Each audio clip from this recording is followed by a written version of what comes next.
Retour au Caire pour l'étape finale du rallye des Pharaons 2011 qui couronne ses princes au pied des grandes pyramides. Une 6e et dernière spéciale difficile et riche en rebondissements dans toutes les catégories. Mais le pilote officiel KTM Marc Coma a passé une journée sans encombre en ménageant sa monture. Le champion termine la spéciale en 4e position et décroche sa 5e victoire au rallye des Pharaons. Le champion catalan bat du même coup le record de feu Fabrizio Meoni, mais il perd également son titre mondial au profit de son concurrent portugais.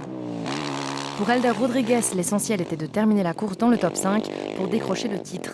Mission accomplie, Rodrigues est non seulement le premier champion du monde portugais en sport mécanique, mais il offre aussi un premier titre mondial à Yamaha après 6 ans d'hégémonie KTM. Le jeune espoir polonais Jakub Ścigański a toutes les raisons d'être satisfait de sa prestation. Il termine 3e à l'étape et s'empare également de la 3e marche du podium.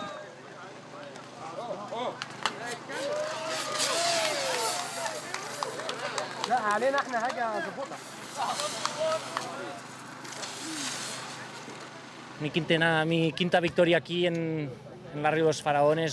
C'est ma 5e victoire ici au Rallye des Pharaons et c'est une victoire un peu spéciale pour moi. Bien sûr, j'ai une pensée pour notre ami Fabrizio Meoni. J'espère qu'il peut nous voir de là-haut et qu'il sourit. Et puis bien sûr, je suis très heureux. Cette course a été difficile et vraiment exigeante. Mais pour moi, la semaine a été presque parfaite. Nous n'avons fait aucune erreur et nous n'avons eu aucun problème. La barre était vraiment placée très haut, mais à seulement 2 mois du Dakar, c'est un excellent signe. Ça veut dire qu'on va dans la bonne direction. 2e de la dernière étape, mais seulement 34e au général, Chaleco Lopez signe une prestation honorable, mais la route de la rémission promet d'être encore longue pour le Chilien après son terrible accident tunisien. L'autre Catalan, Jordi Viladom, s'était promis à une très belle 2e place finale, mais le jeune pilote doit hélas mettre pied à terre à seulement 200 km du Caire avec un moteur cassé. Sur 4 roues, la victoire revient une fois encore au vétéran Jean-Louis Schlesser, qui enfile une 5e perle à son collier de victoire sur le sol égyptien. Déjà vainqueur l'an dernier, le pilote français comptait déjà 2 victoires sur les Pharaons dans les années 90 et une victoire sur le Dakar Le Caire en 2000. Cette année, le buggy bleu a dominé la compétition du début à la fin, mais a néanmoins dû rester très concentré jusqu'au retour aux pyramides.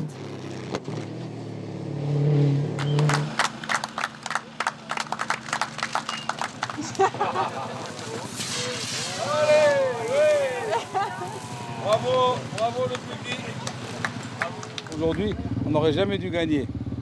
Parce qu'on me posait la question pourquoi on a gagné pratiquement toutes les spéciales, mais il y a eu un problème de nave au bout de 20 km ou 25 km. Tout le monde est parti à gauche et nous on a fait demi-tour, on a pris le bon cap. Voilà. Après ils se sont mis dans les dunes, enfin nous aussi un petit peu, c'est pas posé mais c'est ça, c'est la vie. En fait c'est la vie de tous les jours et c'est ça le rallye raid. C'est la beauté de ce sport, c'est ça.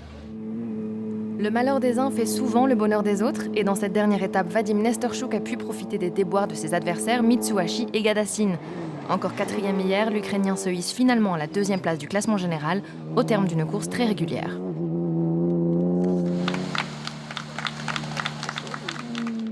Côté roumain, Costel Casoneanu s'empare de la 3e marche du podium au volant de son proto Pajero MPR13, malgré quelques petits soucis. Ilya Kuznetsov revient aussi en force après les débuts difficiles. Le pilote russe du Toyota Land Cruiser 200 empoche également le titre mondial en catégorie T2, réservé aux véhicules proches de la série. La course 2011 s'achève au pied du Sphinx et des Grandes Pyramides, mais le rendez-vous est déjà pris pour l'an prochain sur le plateau de Gizeh.